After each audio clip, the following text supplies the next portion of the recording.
Danas predstavljamo hanger steak, poznat kao mesarski rez ili vješalica. Hanger je manje poznat odrezak i spada u kategoriju ravnih odrezaka. Nalazi se između rebara i slabine.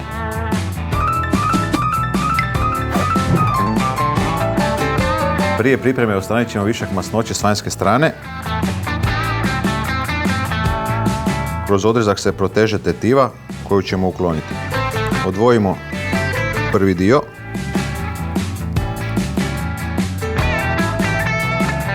A zatim sa drugog dijela uklonimo tetivu. I dobijemo 2 komada mišića koja su nam spremna za pripremu.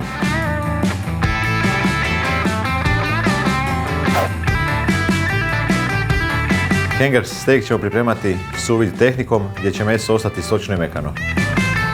Meso dodajemo u vrećicu.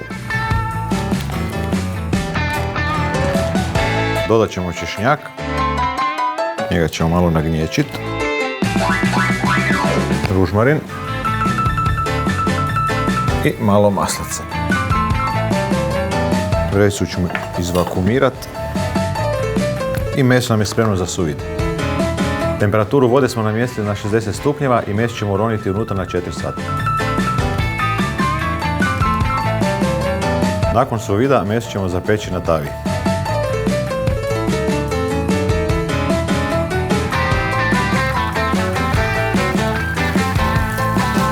Meso nam je gotovo, vadimo ga na tanjur.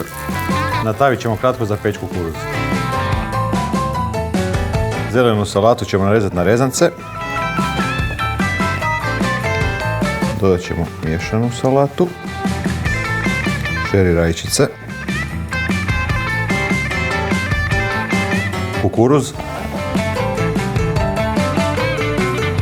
dodat ćemo i luk,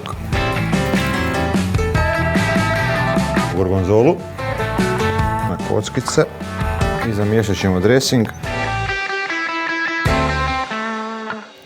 Dodat ćemo dresing.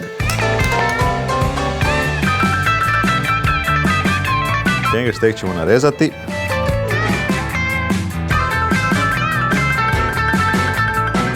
Poslužiti na salati i začiniti.